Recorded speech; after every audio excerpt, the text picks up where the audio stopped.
Ralph Waldo Emerson is a famous American poet and essayist from the Transcendentalist period. He was one of the most influential and significant Transcendentalist writers in his time.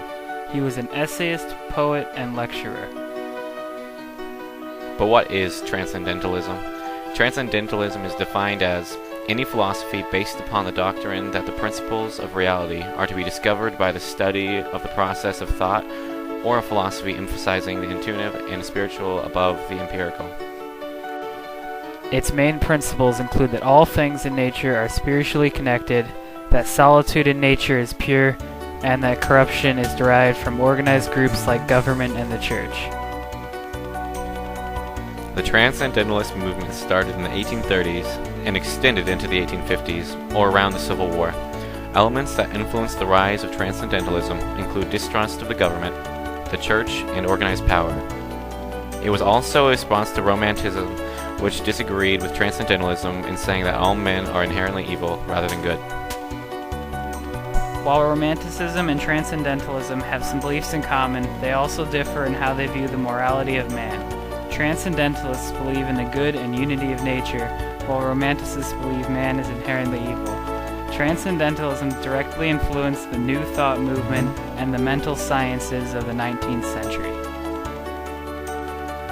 Ralph Waldo Emerson was born in Boston, Massachusetts on May 15, 1803, to Reverend William Emerson and his wife, Ruth Haskins. His father was a Unitarian minister. He was the second of 5 surviving sons. He began school at the Boston Latin School in 1812 at the age of 9. He went there for 5 years, and when he was 14, he enrolled at Harvard College and graduated 4 years later in 1821. He went on to Harvard Divinity School to become a pastor. In 1827, he married Ellen Louisa Tucker.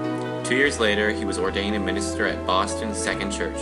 His wife Ellen died of tuberculosis on February 8, 1831, 4 years into their marriage. Emerson began to disagree with the higher members of his church. He then resigned from the ministry in 1832 and worked more on his writing. He embarked on a trip through Europe in 1831. He then remarried to Lydia Jackson in 1835 and had 4 children named Waldo, Ellen, Edith, and Edward Waldo. Emerson believed that all beings are spiritually connected to God and are thus all divine. These beliefs were at the time highly controversial.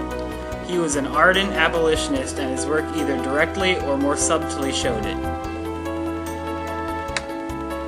He published his first Transcendentalist essay, Nature, in 1836. He gave a series of lectures and went on to become one of the Transcendentalist primary leaders. For a while, he was considered the leader of intellectual culture in the United States. People he knew in the abolitionist movement had an impact on his writing and lectures. His health began to decline in 1867, and he wrote less and less. He died of pneumonia on April 27, 1882, and is buried in Sleepy Hollow Cemetery in Concord, Massachusetts. Ralph's first publication was his essay called Nature, which he released in 1836 describing his beliefs that suggests that we can understand most things in the world by understanding nature. This is one of the first works that applies this kind of reasoning and is now considered the foundation of Transcendentalism.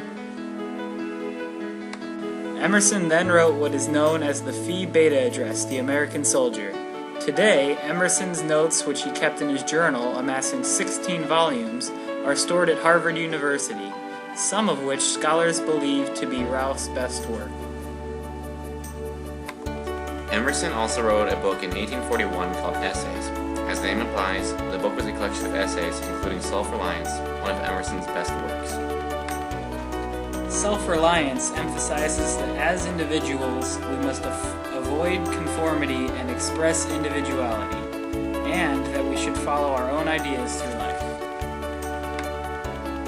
Here's a few excerpts from Nature, Emerson's 1836 essay, which helped lay the foundation for Transcendentalism. We are taught by great actions that the universe is the property of every individual in it. Every rational creature has all nature for his dowry and estate. It is his, if he will. He may divest himself of it, He may creep into a corner and abdicate his kingdom, as most men do, but he is entitled to the world by his constitution. In proportion to the energy of his thought and will, he takes up the world into himself. In the woods, we return to reason and faith. There I feel that nothing can befall me in life, no disgrace, no calamity, leaving me my eyes, which nature cannot repair. Standing on the bare ground, my head bathed in blithe air and uplifted into infinite space, all mean egotism vanishes. I become a transparent eyeball. I am nothing, I see all. The currents of the universal being circulate through me. I am part or particle of God. The first excerpt emphasizes the importance of individuality and how one can find it in nature. The second excerpt describes the feelings Emerson gets when he allows nature to fully overwhelm him. The unity of nature and the goodness of man can be seen in these excerpts. The first one describes how the goodness of man can be found in nature as long as one decides to explore it. And the second describes the unity one feels with nature when alone outside. Emerson's essays, poems, and lectures were some of the most influential of the Transcendentalist period. He himself was an avid leader of the movement and felt a strong connection with nature.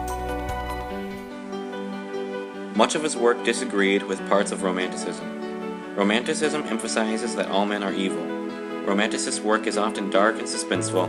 Emerson's, on the other hand, was peaceful, serene, and reflective.